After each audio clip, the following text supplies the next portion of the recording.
안녕하세요. 저는 47살의 평범한 남성입니다.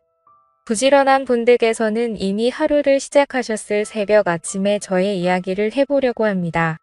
저는 5년 전 조금 늦은 나이에 지인의 소개로 지금의 아내를 만나게 되었습니다. 아내는 저보다 12살 어립니다.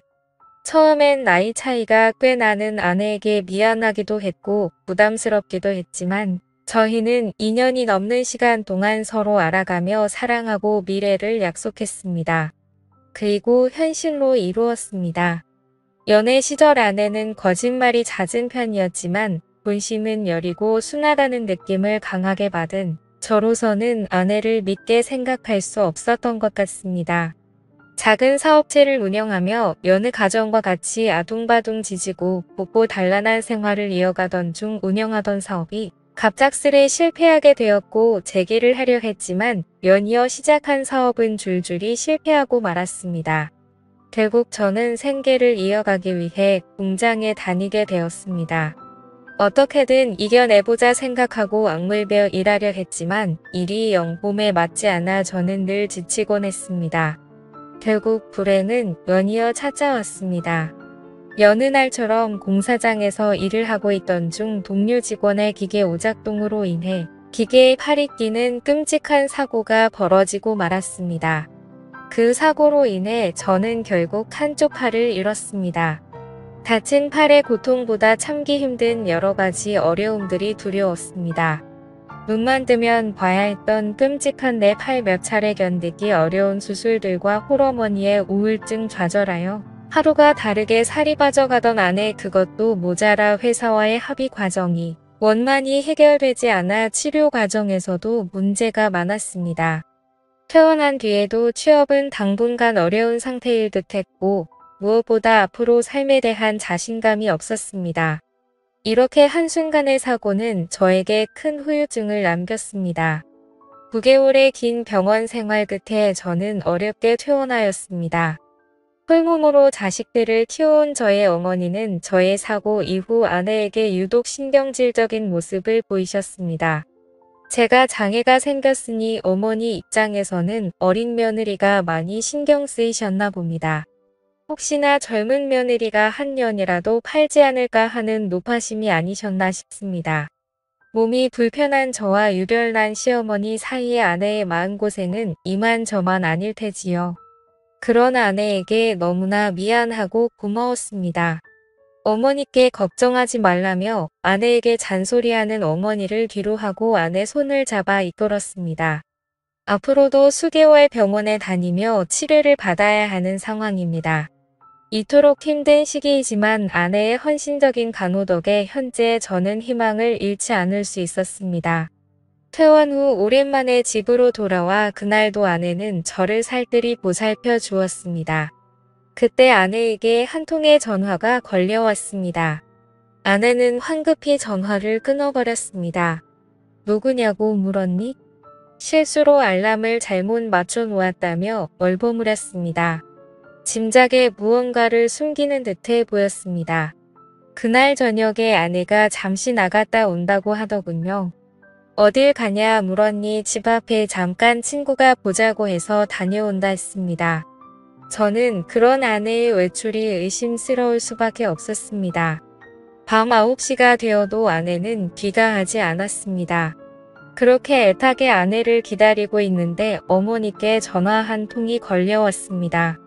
밥은 먹었냐며 뭐하고 있었는지 일상적인 이야기를 나누다가 어머니가 마누라 단속 똑바로 하라고 하시더군요. 무슨 소리냐고 물으니 동네 사람들한테 내가 무슨 소리를 들었는지라며 제가 병원에 입원했을 때 아내가 밤마다 외간 남자를 만난다고 다닌다는 충격적인 이야기였습니다. 아무래도 아내는 저보다 한참 어리고 저는 사고로 몸이 불편한 상황이니 남자로서 자신감이 많이 떨어진 상태였습니다. 어머니께 이상한 소문까지 들으니 신경이 많이 쓰이더군요. 며칠 후 저는 동네의 친한 후배를 은밀히 만났습니다.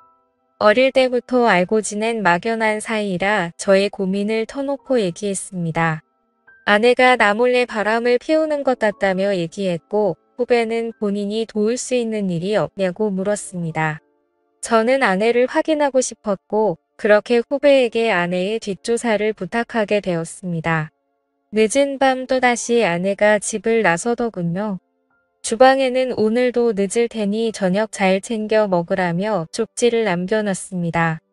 아내를 기다리다 출출하여 저는 부엌으로 들어갔습니다. 대충 라면이나 끓여 먹자 생각하여 라면을 끓이고 옮기던 찰나에 라면이 제 몸에 쏟아지고 저는 또 다치고 말았습니다. 어머니께 연락드려 도움을 받아 병원으로 왔습니다. 한참이 지나서야 아내가 병원에 나타났습니다. 진한 화장과 화려한 차림새의 아내. 도대체 어디서 무얼 하고 다니는지 점점 더 저의 의심은 커질 수밖에 없었습니다. 그 이후로도 아내의 매출은 점점 잦아지고 귀가 시간도 더욱 늦어졌습니다. 아내는 180도 달라졌습니다. 그리고 얼마 후 저는 동네 후배를 다시 만났습니다.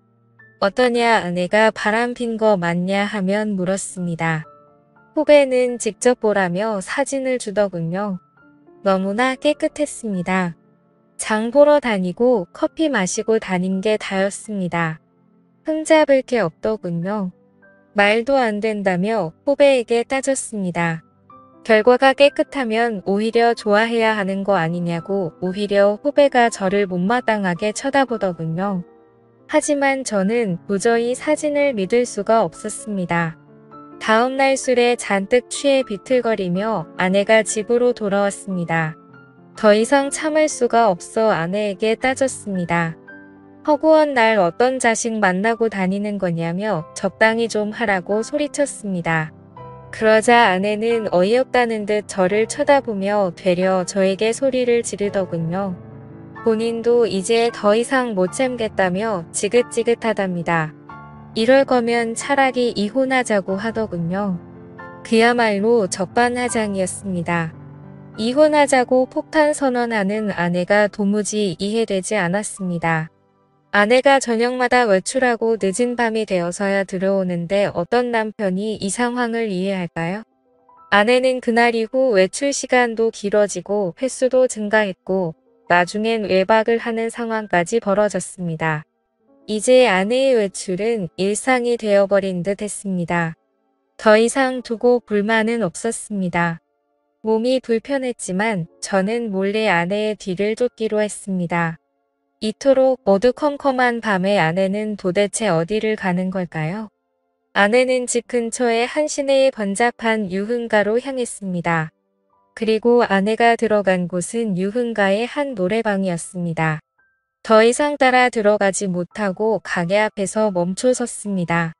아는 언니라도 만나서 기분 풀려왔겠지 싶어 따라 들어갈까 말까 고민하다 여기까지 온 거 내 두 눈으로 직접 확인하자 생각해 노래방 안으로 들어갔습니다. 아내가 있는 룸을 찾아 유리 너머로 방 하나하나 확인하다 찰나에 웬 남자들 여럿과 어울려 춤추고 노래하는 아내의 모습을 보았습니다. 모르는 남자 4명과 아내와 그리고 아내와 나이가 비슷해 보이는 여자 1명이 함께 노래 부르며 춤추고 서로 껴안고 놀고 있는 것이었습니다. 그렇습니다. 아내는 저 몰래 노래방에서 일을 하고 있던 것이었습니다. 도대체 왜 아내가 그랬을까 눈앞의 광경을 믿을 수가 없었습니다. 충격의 룸 앞에 주저앉아 망연자실하고 있을 때였습니다. 갑자기 아내가 전화를 받으며 황급히 밖으로 뛰쳐나오더군요.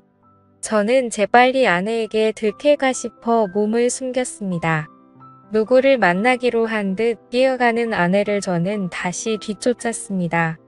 가로등이 없는 시내 한 골목에서 아내가 누군가를 기다리고 있었습니다. 그리고 그 어둠 속에서 아내를 향해 한 남자가 다가왔습니다.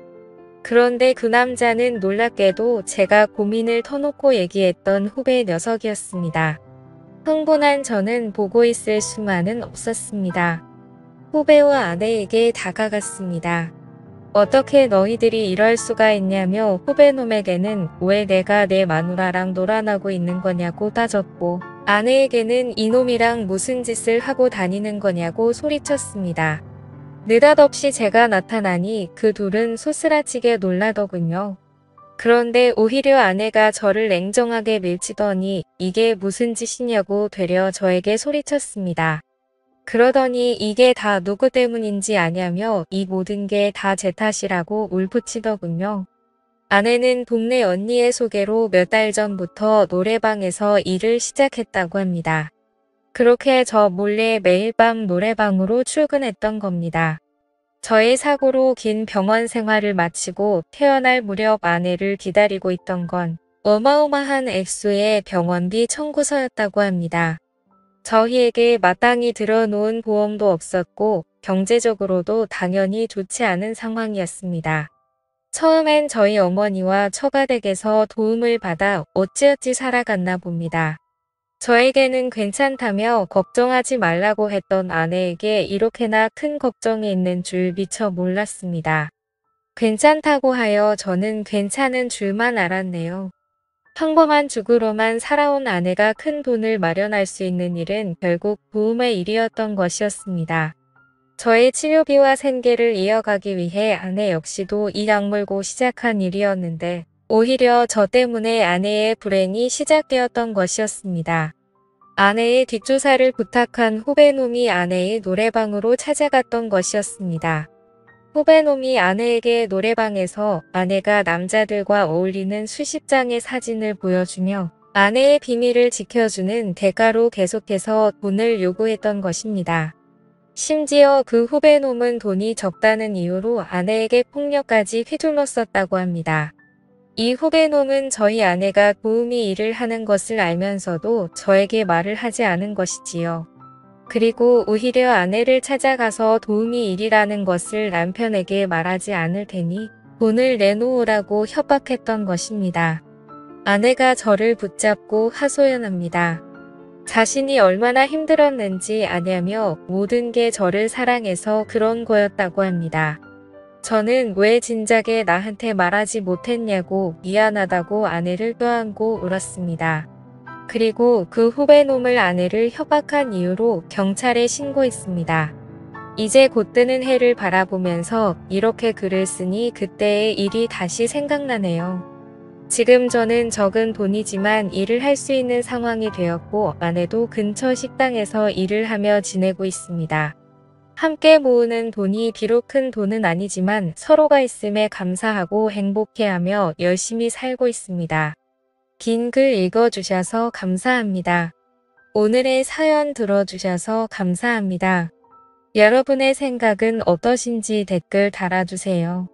재미있게 시청하셨다면 구독, 좋아요 부탁드립니다.